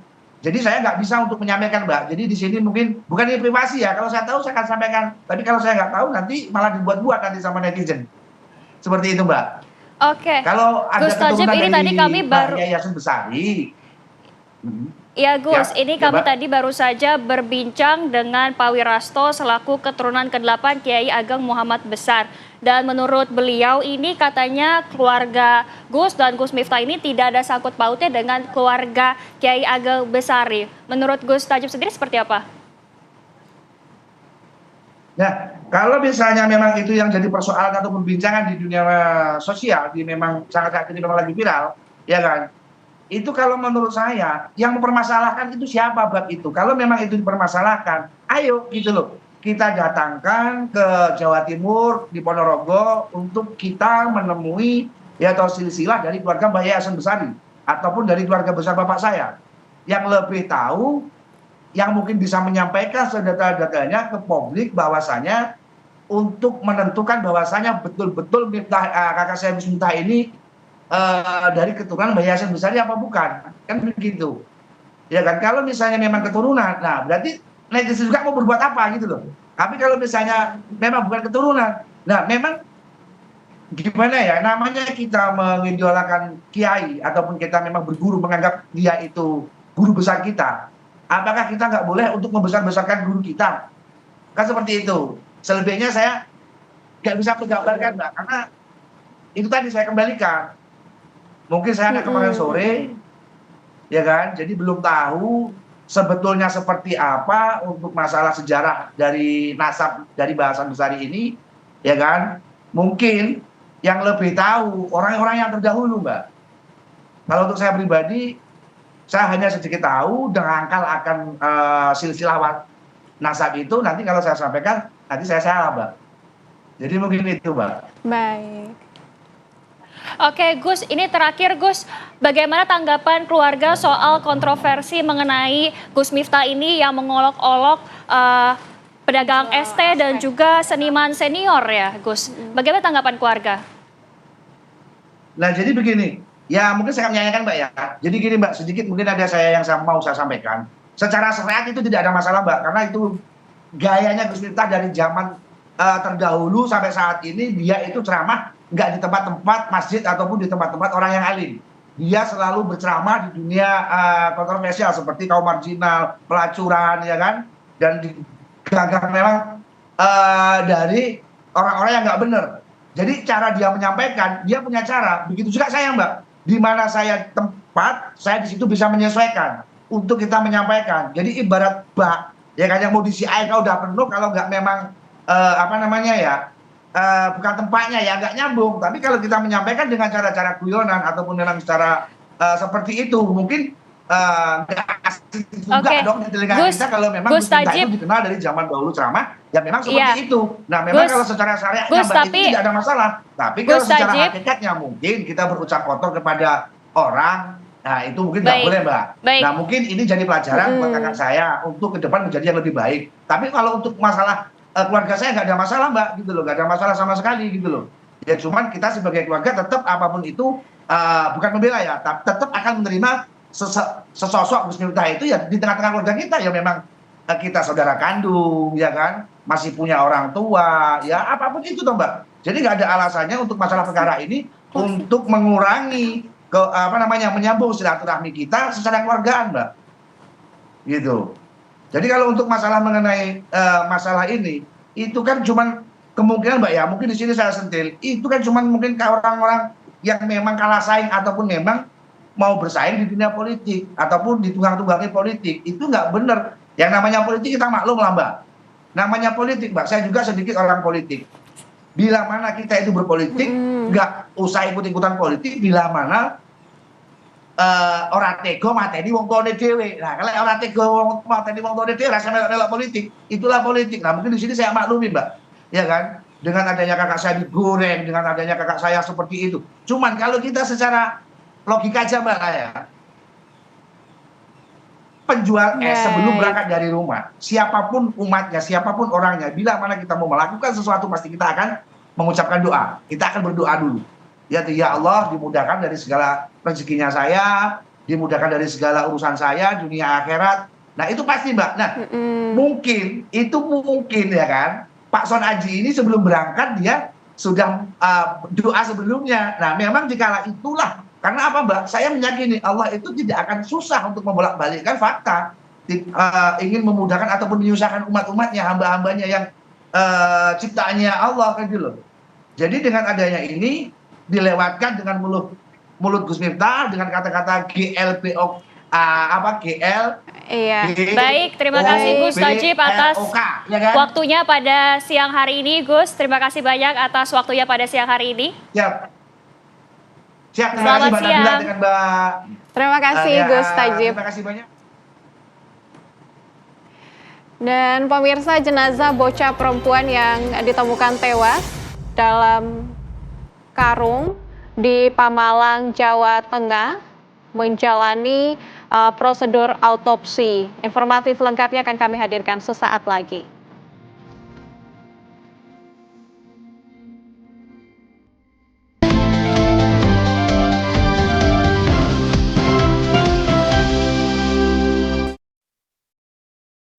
Suasana duka menyelimuti keluarga Salsabila, bocah perempuan 9 tahun warga Kaliprau, Ulu Jami, Pemalang, Jawa Tengah. Para tetangga, guru hingga teman sekolah berdatangan untuk melayat. Sementara itu jenazah Salsabila masih dalam proses autopsi di RSUD Ashari Pemalang oleh tim DVI Polda Jawa Tengah. Autopsi dilakukan untuk memastikan penyebab kematian korban yang kemarin ditemukan meninggal dunia terbungkus karung dalam gudang. Hingga kini Polres Pemalang belum menetapkan tersangka. Meski demikian, Satreskrim Polres Pemalang sudah mengumpulkan kesaksian 8 orang dari keluarga, tetangga, hingga saksi yang melihat penemuan jenazah. Sebelumnya tetangga korban berinisial G telah diamankan meskipun belum jelas apakah ada keterlibatan.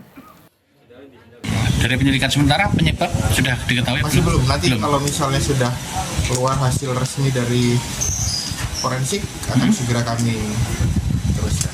Tapi memang ada dugaan kekerasan ya? Nah itu kita masih dalami. Masih dalami ya? Saksi juga kita masih periksa. Sudah ada berapa saksi yang diperiksa Pak Kasat? Sampai dengan pagi ini ada sekitar 8 orang. 8 orang masih bertambah. Minggu malam, warga desa Kaliprau, Ulu Jami, Kalimalang geger dengan penemuan jenazah Salsabila, gadis berusia 9 tahun yang terbungkus karung dalam gudang di rumahnya. Keluarga sempat mencari keberadaan Salsabila sejak Minggu siang. saat ditemukan jenazahnya membiru dengan luka di bagian mulut. Dari Pemalang, Jawa Tengah, Muhammad Hamzah, TV One mengabarkan.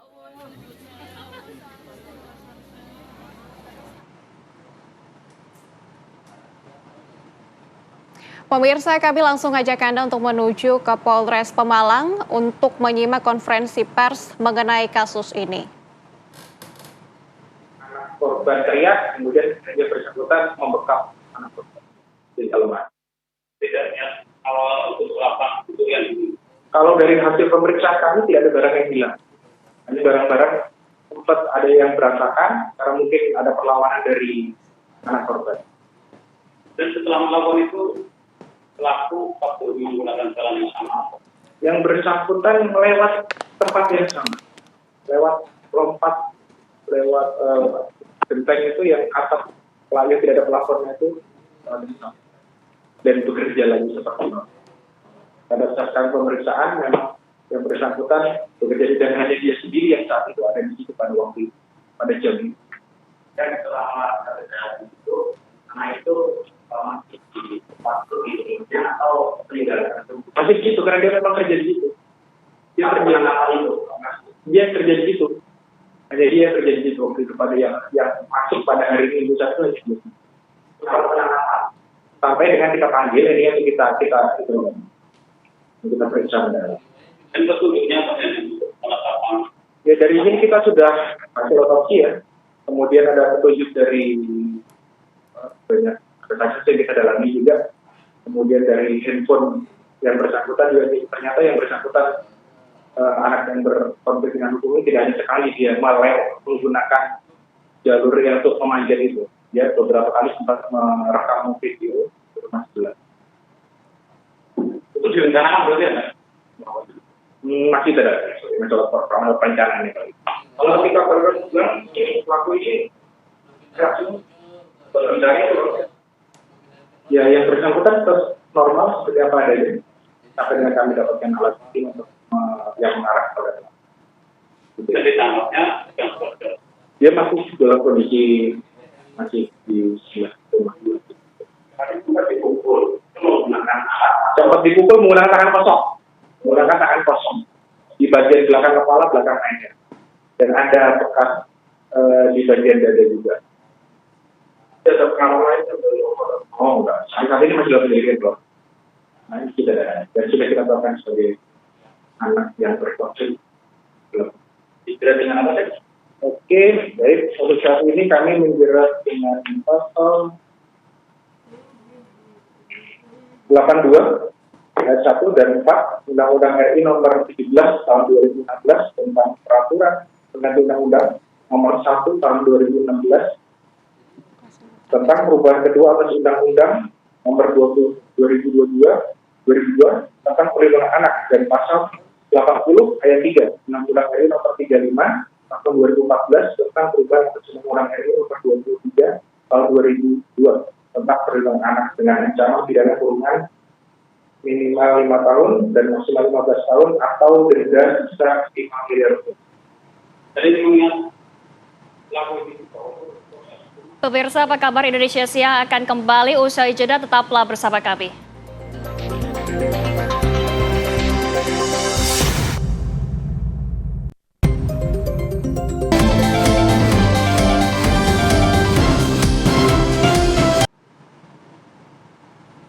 Pemirsa, Anda kembali menyaksikan Apa Kabar Indonesia Siang.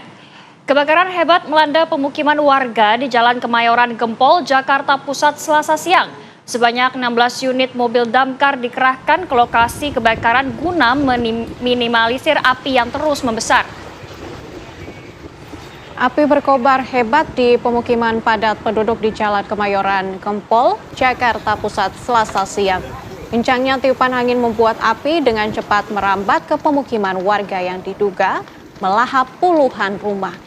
Api yang berkobar hebat membuat sejumlah warga panik menyelamatkan harta benda mereka. Bahkan tak sedikit dari mereka yang tak kuasa menangis melihat rumah mereka ludes dilalap si jago merah. Sebanyak 16 unit mobil pemadam kebakaran dikerahkan ke lokasi kebakaran guna meminimalisir api yang terus membesar. Dan hingga kini pemirsa belum diketahui pasti penyebab terjadinya kebakaran. Api masih terus dilakukan pemadaman. Tiba-tiba api gede.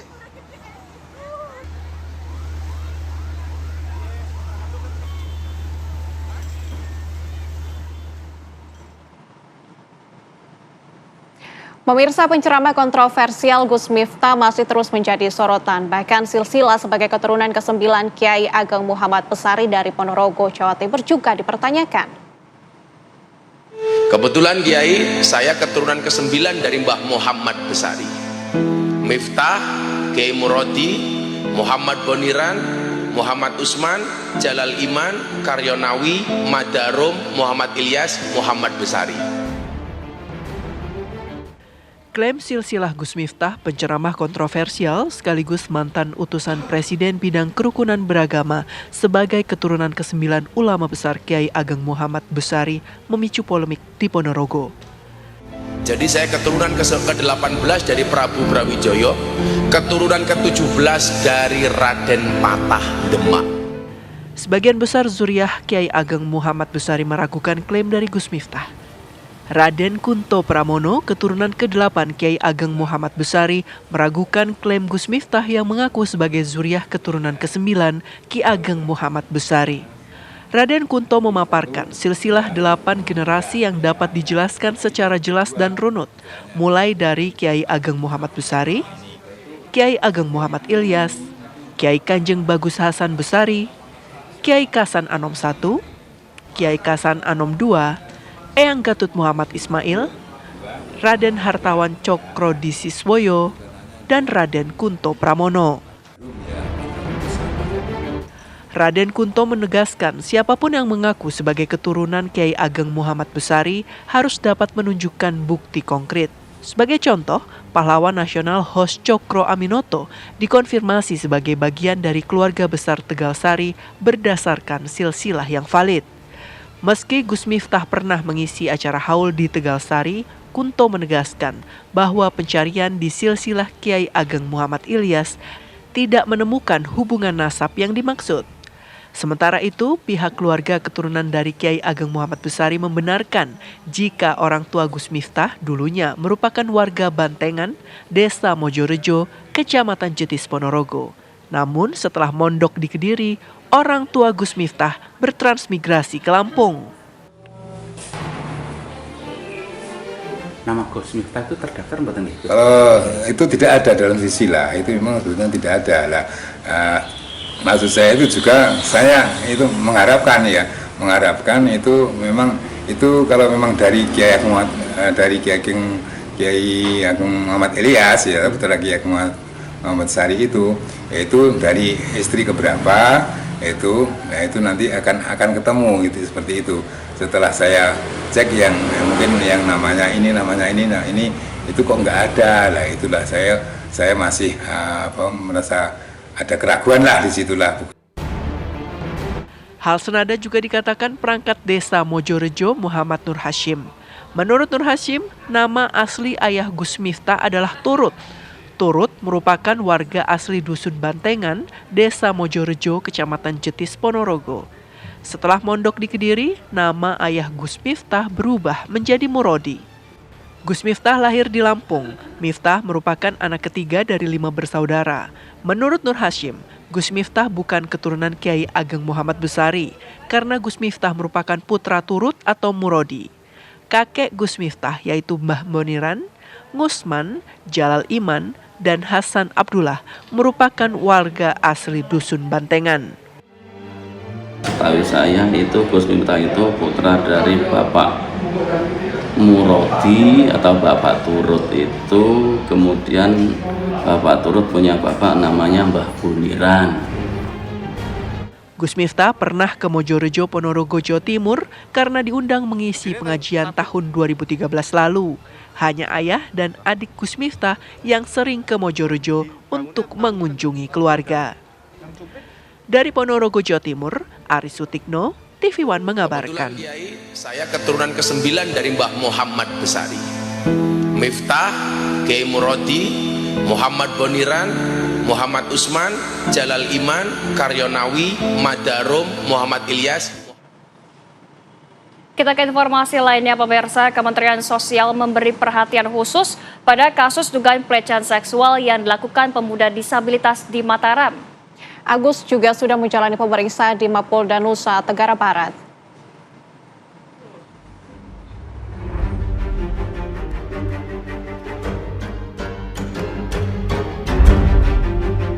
Tersangka dugaan kasus pelecehan seksual IWS alias Agus menjalani pemeriksaan di Mapolda Nusa Tenggara Barat. Agus mendatangi Polda Nusa Tenggara Barat ditemani penasihat hukum dan ibunya. Disampaikan, Gus. Dalam pemeriksaan itu, Agus tetap membantah telah memaksa korban melakukan hubungan seksual seperti yang dituduhkan.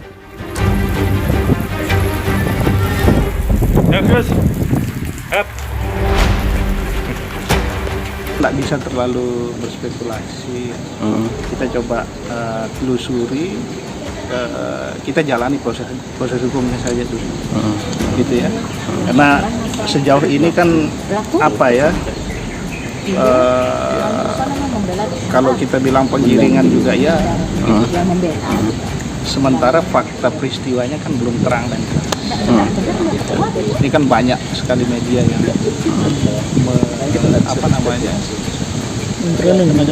melakukan framing segala macam.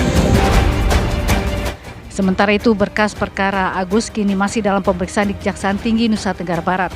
Berkas itu merupakan tindak lanjut dari laporan korban yang berstatus mahasiswi. Dari hasil penelitian, berkas perkara terdapat kekurangan bukti hingga jaksa melalui tim jaksa penuntut umum memberikan petunjuk untuk dilengkapi.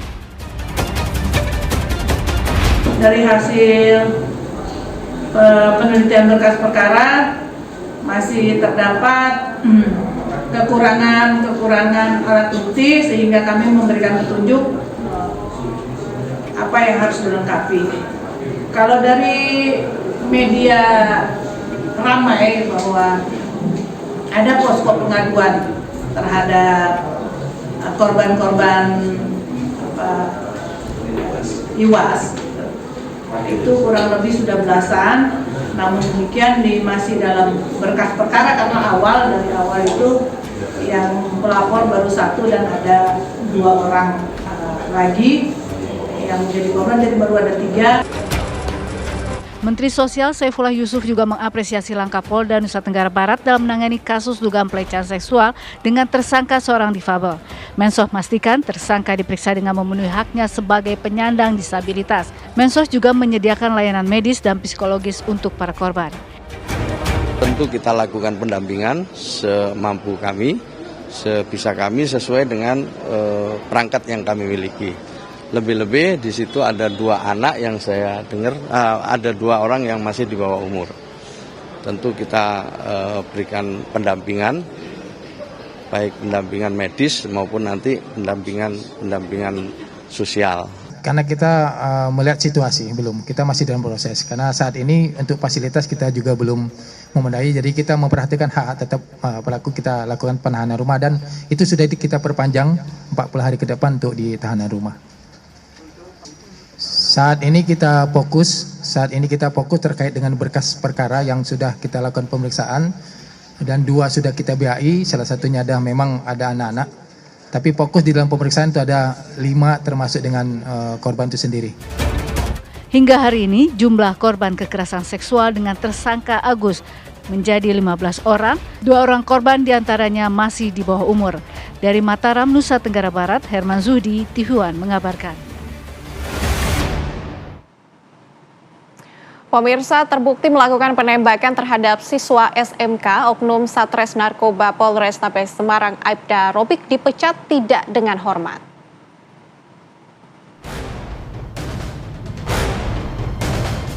Sidang Komisi Kode Etik Kepolisian terhadap terduga pelaku Aibda Robik digelar tertutup di ruang sidang Polda Jawa Tengah.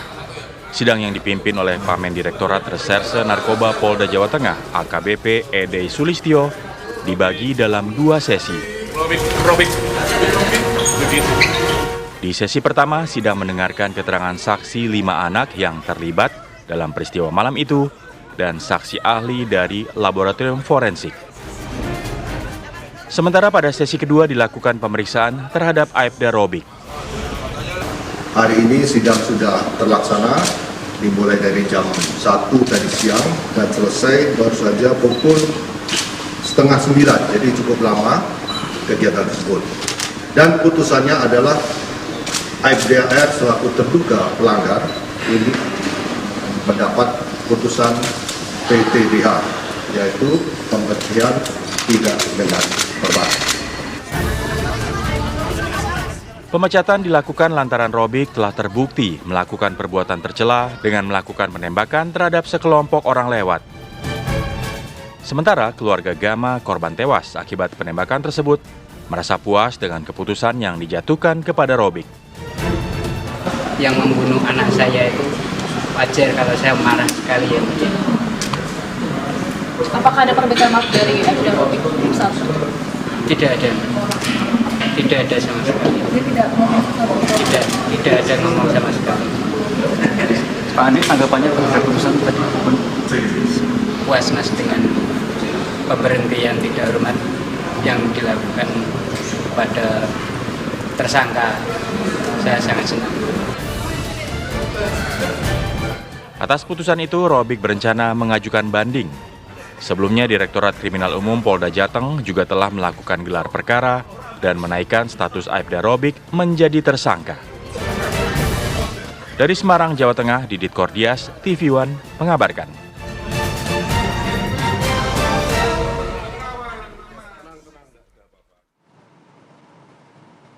Kita ke kabar lainnya pemirsa, bencana pergerakan tanah di Pabuaran, Kabupaten Sukabumi semakin meluas. Warga terdampak mengungsi ke tenda pengungsian dengan memprihatinkan. Ada 7 desa di Kecamatan Pabuaran yang terdampak bencana pergerakan tanah. Kondisi paling terparah ada di Kampung Rawa Gede. 150 rumah mengalami kerusakan yang beragam, mulai dari berat hingga rusak ringan, sehingga harus segera dikosongkan oleh penghuninya. Warga yang terdampak mengungsi di lapangan depan kantor desa serta rumah kerabat. Saat ini warga pengungsi membutuhkan MCK dan air bersih, alas tidur yang layak, dan obat-obatan.